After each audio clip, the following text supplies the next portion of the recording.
This is the Up Convergence, and we're here with Michael DiMartino with a conversation about the water dance.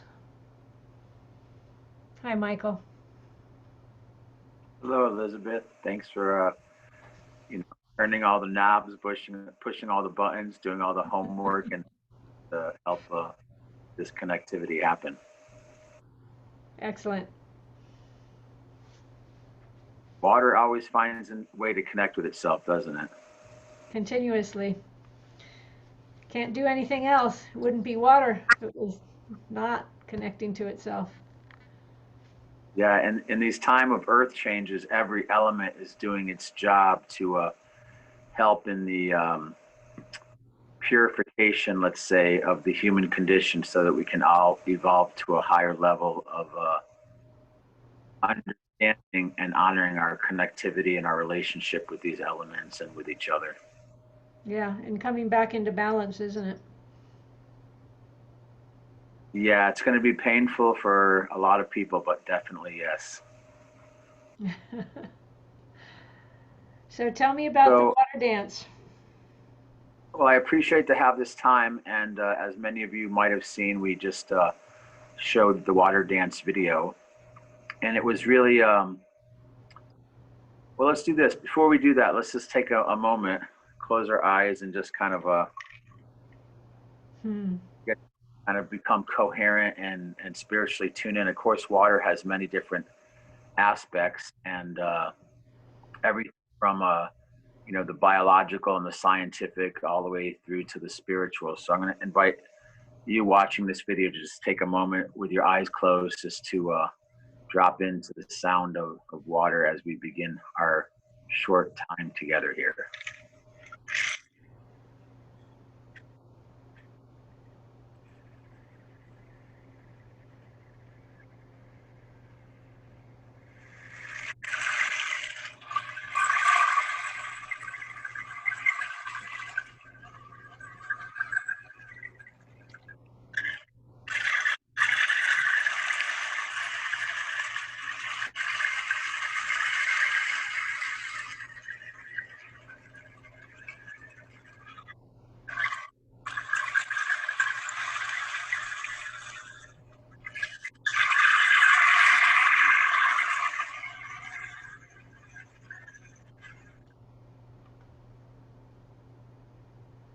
Just like to do that, kind of get the flow started here.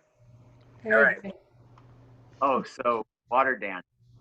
Um, ooh, I like that. You're part mermaid now too. Um, well, water dance really came out of a project I've been working on for the last couple years, called the Water Protector Tour.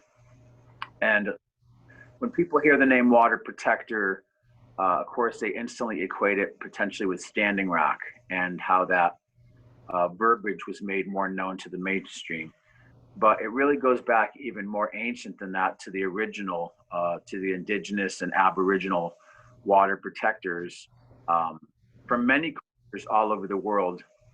Most of us live here on Turtle Island, of course, will know the water protectors here.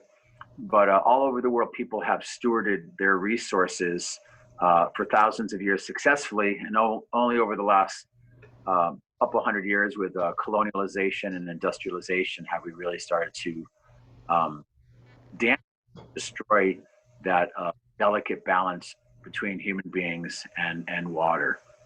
So, um, particularly right now, because I think it's very important to think globally and act locally, that we started the Water Protector Tour as a way to bring awareness to all the various issues that are happening in our watershed, which is from the glacial waters of Mount Shasta on the Oregon border, all the way through the Coast Range and the Sierras, through Central Valley, all the way to Sacramento, where the Sacramento River turns into the Sacramento River Delta, one of the largest multi-channel waterways really in the world, over 1,000 miles of waterways that pour out into the San Francisco Bay.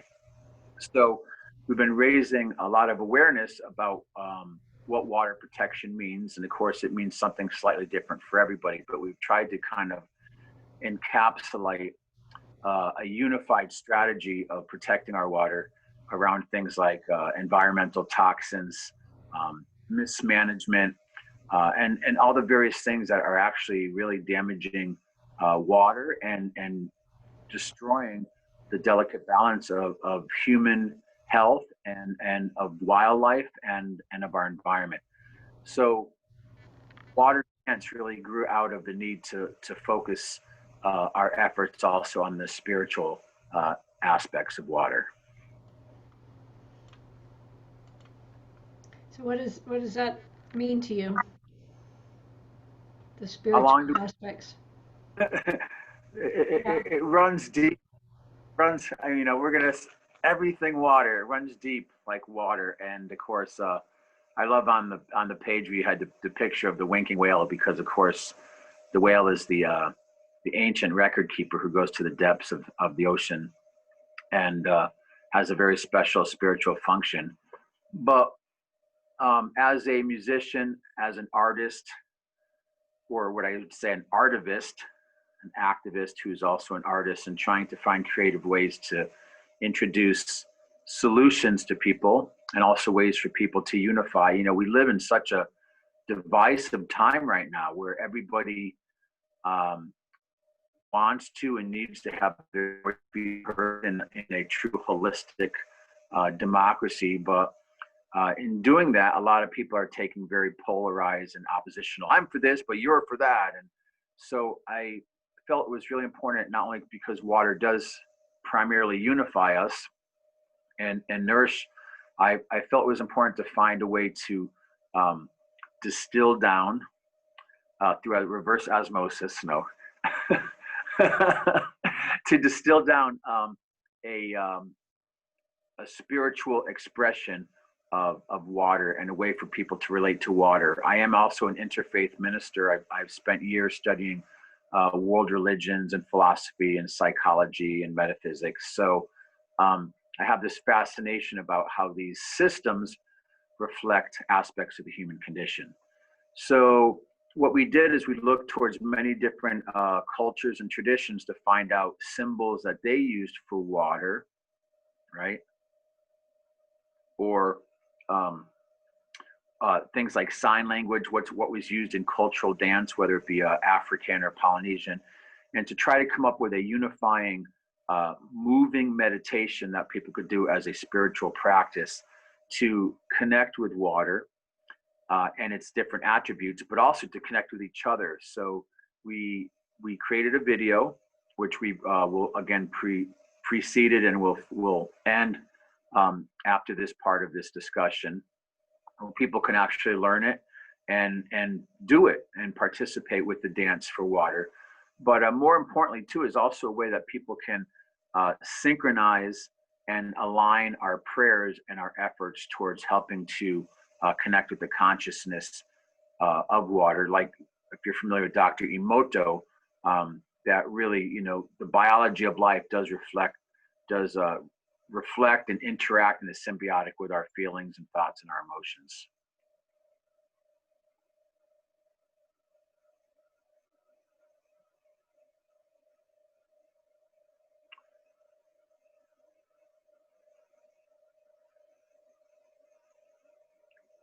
I think there's something wrong with the connection. I can't hear you right now. All right. Is that better?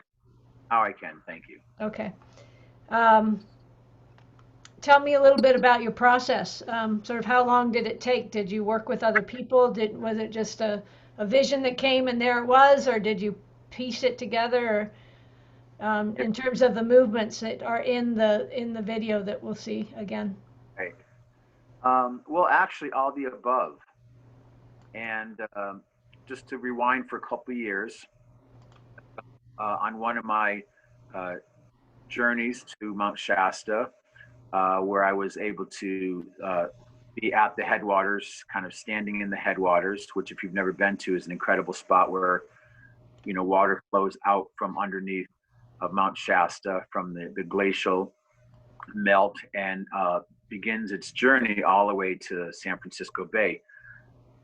Well, when I was there, as a full-blown river, I mean, it comes out of the mountain as a river. No little trickling, little, gathering in little pools. It comes out as a river. Yeah, it's really fascinating. And of course, that connects with the idea of groundwater. And of course, Mount Shasta is a volcano. So there's really miles and miles of underground lava tubes and riverways. And that happens to be a point where uh, the water gives herself and comes out in a flow to help create the Sacramento River. Of course, joins with the other um, tributaries to help, form the mighty Sacramento, which at its fullest strength as you get down into Redding and, of course, down to Sacramento. But on that journey, as I was at the headwaters, the water said to me, "Will you be champion? Will you be a protector for me? Will you make a stand and give people the message that I'd like to share?"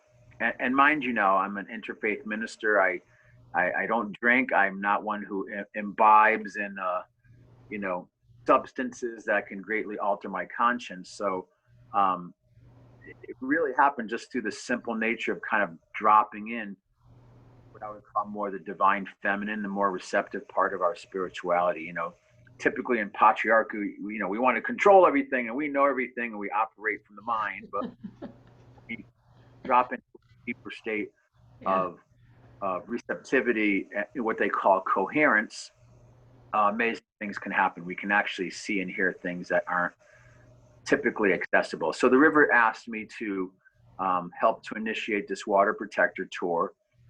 And then as through doing the tour, I just realized that it was important to have a way besides talking and using our brains to communicate, that we really needed something to inspire people's hearts. Like Ram Dass said, the greatest institution of social change occurs in the human heart. Hmm. So as things went on and more people talked and more information and more science, I really felt like, okay, these are all powerful tools and understandings about water protection, but unless people can feel it and feel that connection, it really just becomes more and more, information saturation. It doesn't necessarily Yeah. inspire people to become an advocate or an activist or a water protector. Yeah. Just there's a lot of noise, um, and for me, it's how do you listen underneath, deeper than the noise, and um, it's challenging sometimes, you know. A lifetime practice, isn't it? Yeah, it's a lifetime practice for sure. But I also have gotten messages from water, and for a long time I'd say, water told me this, water told me that, and it's like, what? And so um, I just know it didn't come from my own brain, or maybe it came from my heart, right? But it was something that landed as a full blown message that's really taken me years to fully unpack. And I find that these little droplets that have been coming from water are now connecting up to others like yours. That it's something much deeper happening than I think we really understand, that we really have the capacity to understand. So I'm excited, and I think movement and dance is a key part of that, and music. And nature has a very ancient and divine uh, intelligence. And, in our world, we try to recreate or manipulate some of that. And I think that's why we're actually suffering so much right now, because it's been a design that's not in alignment with nature. I'm also a permaculture designer, and everything we try to do with permaculture is about working in collaboration and conspiring with nature, not trying to manipulate nature. We're working through these natural systems. Exactly.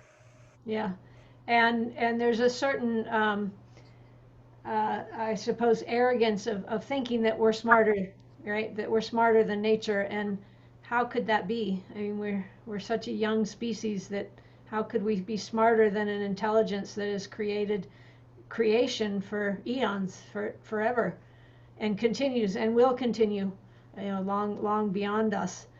Um, yeah, and that we have the delusion that we're separate from nature. That we're not a species that is completely reliant on the rest of nature to exist. It's a it's there's a certain warped thinking that we need to decontaminate our species from. And I think just those simple movements, I did as I was playing the video, I played it several times and did the movements over and over again, and they're very potent. They're very simple, but very, very potent. And that was really the idea. Again, this is not something um, I just created. This was really a collaboration, and it really evolved over a year and a half. We kind of let the movements come to us. And what we realized is that every time a movement came, it emulated some attribute of water. Okay. So whether it was rain falling, whether it was the waves of the ocean, right?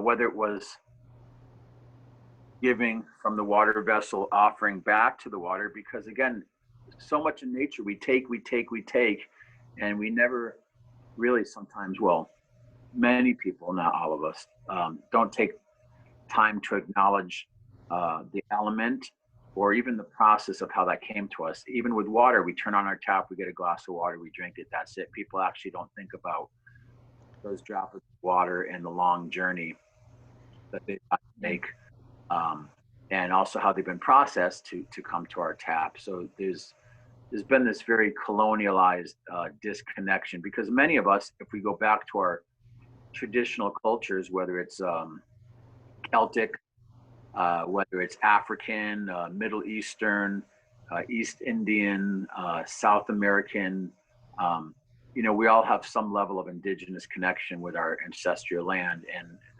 the way that we stewarded and worked in relationship with nature. So it's not a new idea. It's certainly not new age. It's something I think that people are starting to realize, because the breaking down of these systems, that it's become more important to remember. So all of these movements came over a period of time, and what we're doing now, we shot one video in a green screen room with an incredible visionary artist, and we also shot some in Deer Creek, Okay. one of the original creeks where they actually found gold.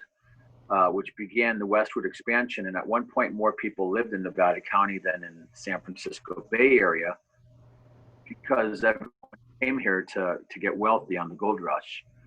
Well, that site is where really the colonialization, and again, I don't want to get too dark here, but really the genocide of so many of the native people in this area began to happen. So we thought it was a very appropriate place to actually do the water dance as a prayer for water, to help kind of do a pono pono, and to have some sort of spiritual reconciliation with water, with the environment, and maybe any of our ancestors that might have even participated in that horrific lost chapter of human history. And coincidentally, when we got to the spot, was also the location of the NID intake manifold. And for many of you who might not know, Nevada County, because of the gold rush, has over 450 miles of irrigation ditches that run through the mountains, of how we move water down from the snow melts up at Donner Summit and the Lake Tahoe area, across the peaks of the Sierras, down into the lower foothill areas. And there's some big issues there about the use of herbicides, particularly Roundup, and also the adding of algicides, things like cutrine and copper-based heavy metals, that is contaminating the water and poisoning our community. So it was a strangely, somehow divinely guided process of where we decided to do the video shoot, actually standing in Deer Creek with the sound of the water, And we'll be releasing that video soon. But more than what we're doing is we're doing this as a way to get people to do the water dance wherever you are, as a globally coherent, connected spiritual practice that can start to, like you said, unify all of our water drops and our positive intentions, connecting with the consciousness of water. And we're inviting people to actually use the audio track or not, but you can use a very simple audio track of a heartbeat and the sound of water. It's not, it's not a crazy, wild, spiritual dance.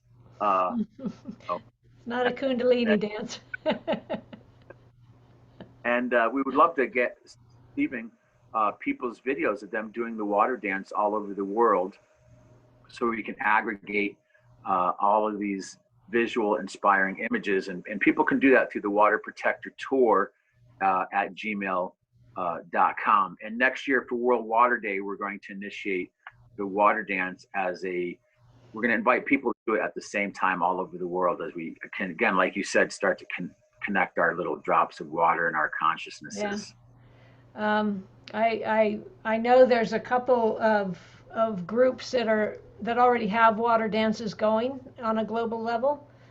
I participated in one last year, and filmed a group of dancers on the Bear River, and that was beautiful, and it was sent out all around the world, and I'll give you those links. But I think part of sort of the topic of this, and really something that's been on my mind quite a bit, is how do we move from our inspiration into the actualization and the implementation of what we need to do as this seemingly complex social structure that is falling, right? So not only is it immensely complex and entrenched, it's also decaying, and makes that level of chaos that much more. Well, again, I look to, and again, I want to acknowledge what you just said, because there are many types of water dances and water songs all over the world. But I know there's a lot of sensitivity about different cultures feeling like their traditions are being co-opted. So I tried to create something, new paradigm, incorporates these, where it's not like I'm going to go and do a water dance from this tradition, and all the sensitivities that come up with that. Mm-hmm. So this is really a very new paradigm fusion of a lot of things, but there are many water dances and water songs, and we're going to explore that in the next day or two, I think tomorrow night, when we do our dance for water, which is just going to be a couple hours of water related music, and get people, we got to get in our bodies. We have to get integrated. I know right now with the COVID, a lot of people are quarantined and locked down and feeling oppressed and shut down here on the West Coast, all the fires, people don't go outside. So of course, movement is a great way to transmutate and transform density. So I think part of the conceptualization to actualization is about really connectivity, and we can do that through the technology right now. As frustrating as it can be, it's still a great resource. Years ago, really quick, in 1994, I did a thing called Drums Around the World, and the idea was have people all over the world drumming at the same time. Oh, wow. Full heart rhythm. We decided to do that out at the Grand Canyon, which here for North America or Turtle Island is really the yoni. It's like the birthplace of humanity. It's the location of the Sepapu, the Hopi, and many of the Pueblo cultures call that the womb of origination. And even from space, it does look like, a yoni, a birth canal for the planet. So we went there. We had about 25,000 people showed up. We promoted it for a year. We brought in drummers from all over the world, including people like Hamza al-Din from Egypt and Babatunde Olatunji, and indigenous drummers. We brought in different representatives of tribes, people like Phil Lang from the Lakota. And we did Drums Around the World. it just so happened on that day, which was August 22nd, 1994, it was also the day of the birth of Miracle, which was the first of now many white buffaloes. Oh my goodness. So, the white buffalo return symbolizes the return of the divine feminine and the emergence of these rainbow sun dancers, and people starting to come back to a spiritually unified path to help restore the sacred hoop. So that was amazing. So part of what I would like to do, and I'm really focused on through this artivism, water protection corps, is starting to really get this coherence practice out, because we can do a lot through communication and networking and stuff, but really getting people spiritually to drop in together to share a resonant field and to share this coherence, because really there's a spiritual war going on right now, and a lot of that is spiritual war against ideologies, against between religions, between political parties, and even against nature itself and Certainly. against you. I think that this is a really powerful way to very simply, without being political, that's a real hot topic these days, to create more unity and connectivity with people from all over the world, even if they don't, sometimes languages can be a barrier of communication, but if we can get people to drop into this moving meditation, globally coherent practice for water, using, again, various universal symbols like sign language, Mayan symbols, different types of things, emulating the attributes of water, of rain, of waterfalls, of rivers. It's a way to connect with water and connect with each other. So we're just, the head of the baby is just starting to breach and give birth to this vision, which is really exciting because it keeps me inspired to do all the nitty gritty, detailed stuff that is part of being a water protector, like being educated about water science and hydrology and Right. groundwater and Right. environmental toxins and all that really sexy, juicy science. Science stuff. Well, even more than that, for me in my journey, I've tried to reduce the noise, as I said before, and find the cleanest line, right? I grew up as a skier, and you look for that clean line that's going to get you through all the obstacles, and you have to point positive. You can't point to the rocks because you're going to hit the rocks if you right. And river rafting is the same thing. You have to point and keep your focus on that clean line. And to me, we are in a very chaotic time, very complicated time, and yet I believe that by aligning with water, which is our source, which is what that dance is doing, it's giving us a physical alignment with water that we can then take into our heart and into our spirit. We're aligning with source. So how can we not reach critical mass in a with a simple practice like this, because really it's these simple keys that are hiding in plain sight that I think um, are going to be able to thread the eye of the needle, um, and bring this evolution of our species. And I would say that we're not even in the birth canal yet. I think we're just beginning to form the heart of humanity, as I say, with those imaginal cells that are just starting to beat in a synchronized pattern that begin to form the heart. Um, I think we're creating a new species, really. Definitely. And yeah, great word, imaginal cells, because like when a caterpillar goes in the chrysalis, it doesn't know what's going to happen, and it's going to come out as a butterfly.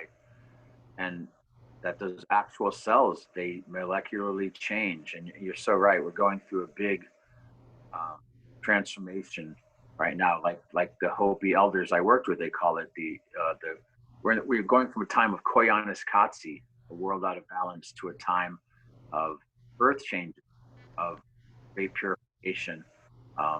So many signs that that's happening. And again, all of these elements, water, also air, a lot of the hurricanes that are happening, fires. I mean, that's self-explanatory. Yeah, Um, it's just the water cycle reaching for balance. It's trying to regain, find balance again. And things are dynamic when they're moving, it when things are out of balance, it needs a dynamic movement to bring it back to balance. Um, and like you said, a lot of, even though this call hasn't been so focused, there's a lot of new technologies and things that people are finding out about that can actually help with the the reality of helping, whether water purification or desalination, like some of these different things that people are looking at as far as technologies that can assist us, but inevitably it comes down to our personal responsibility to be a conscious mhm. steward. Yeah, from the inside, How are right? we doing time? We've been going for 40 minutes. Shall we close it up here? So let me see. Ideally, if we start our time with the water dance, which is approximately 7 minutes, and end with it, that's 14 minutes. So um, seems like we have like another 5 minutes. Maybe we'll flow into the next thing we're doing. And again, I want to commend you for all that you're helping to facilitate and organize. This is not an easy task, Thank and you. your Very true. devotion speaks. Yeah, I am devoted. I am devoted to water. I call myself a water faithful, like kind of a whole concentric beyond uh, activist. Yeah, going above and beyond. Yeah. So I want to invite people, and again, it's been really exciting to connect with you because you're also in the same watershed. For people who might not know, a watershed is wherever a drop of rain falls or snow falls, precipitation falls, wherever those uh, basically move into, again, from the tips of the high peaks of the Sierras and the Coast Range to the top of the glacial peaks of Mount Shasta, wherever that water gathers and congregates. So I really applaud you with your watershed wisdom council idea. I think it's a great way to start activating people. We're definitely uh, been working to try to do that here in our region. We'll continue to do so. If people would like more information, we have a couple of very practical, I don't want to be so esoteric that we're not grounding this. And I need to justify all these years of work somehow too. So, you know, Well, uh, and we've both lived long enough to see a lot of movements rise and fall, right? Because they have not paid attention to the practical aspects. So I'm very much about bringing it into tangible, practical, repeatable, scalable actions that we can connect and network around the world. So that's the idea of the watershed wisdom councils, and standing on the edge of our water, in our water, as you say, right in the water, and make that connection. wade in the water. All right. Well, we'll get to the musical part of the program tomorrow, and but I do want to mention, we're creating a template here, collaborating with you. You can check out the Sacramento River Watershed Project and some of the projects we are doing, which includes a couple documentary films, one about the horrific Delta Tunnel proposal to drain 60% of the water out of the Sacramento River to send it down through San Joaquin Valley for development and inappropriate and archaic agricultural practices. Also, what's happening with NID, basically poisoning our water and our community. And of course, things like what's happening up on Mount Shasta with the bottling plants pulling out over 500 million bottles of water a day. So, really, our water is under attack. And we're trying to get people inspired and activated to peacefully put a line in the sand and say that, this is not acceptable for our communities. So you can check out Sacramento River Watershed Project. Also, the tour has been going for about a year and a half, and we go all throughout the watershed in the bioregion. That's waterprotectortour.org. And we have a lot of exciting events coming up. We're going to be doing in the spring a Waterpalooza, which will be an edutaining event. It'll be education, but also entertaining as a stand against the Delta tunnels in the Sacramento area, and lots of other fun stuff. I will be going up to Mount Shasta on September 26th also, just to join others who want to gather at the headwaters to make a spiritual stand and to bring more awareness of what's happening with the waters there. So, and lastly, we have a great network throughout the region of how people can connect. You can check out the source directory.org. And again, that's a template that we are open sharing with people because, again, whole idea of competition against collaboration, it's like that's old paradigm. We have to start sharing resources and connectivity and networking. Yeah. We'll make available these links in the where this is posted. But you brought up a very important part of how under siege the Sacramento River is, that watershed from ridge to reef. You know, it's and every watershed ends up in the ocean. Like we all end up in the ocean eventually, and really water is under siege all over the planet. Every single water body is under stress, and we just have to recognize that is unsustainable. That's when things start to snap, right? Is when there's too much pressure, then it will snap. And so we have to find our way to ease that in collaboration together. We're all in this together. And, well, I stop using. We're contributing far too many microplastics to our own health and our environment, and to the seas and to the riverways. Yeah. If you have pharmaceuticals that need to be disposed, do it properly. Don't poison our watershed with that.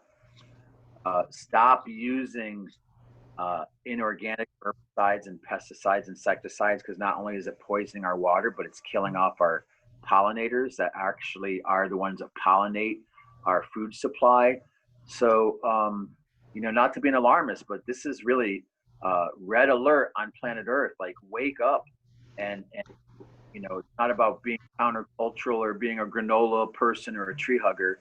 It's about doing what's safe and what's sane. Like, if you care about your family and your children and your children's children, there's absolutely no excuse to not take an active part in being the change that we need to see right now. And again, this isn't anything new. If we look back towards many indigenous cultures, they lived non-toxic lifestyles for thousands of years. So, well, I say that.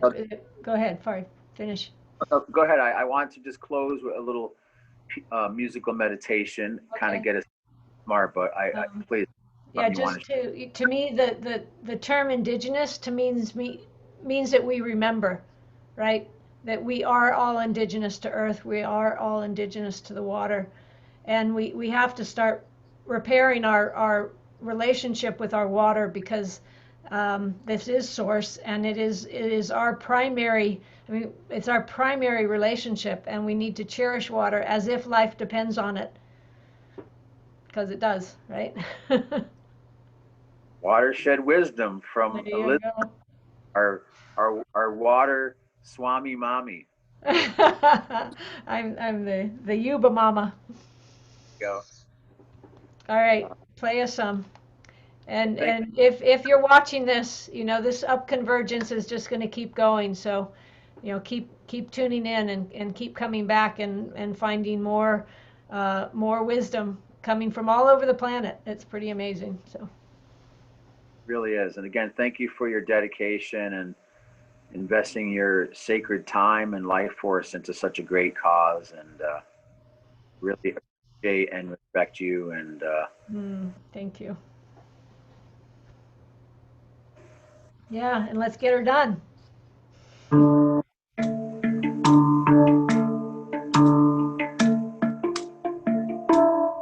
you can hear that okay? I can hear it. Great. Good. So I'm just going to do a little improv. I'm just going to listen to the wind and the water and see what they have to say today. So Beautiful.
I would invite you to keep playing while this is running. I'm sharing screen now. there you go.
Thanks for all you do, Elizabeth.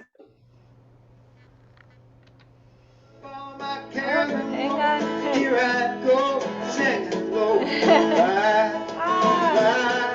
Ride, bird. Sorry about that. Didn't catch it in time.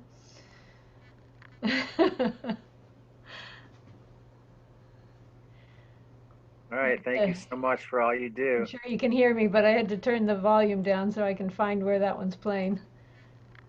Kicked me off screen.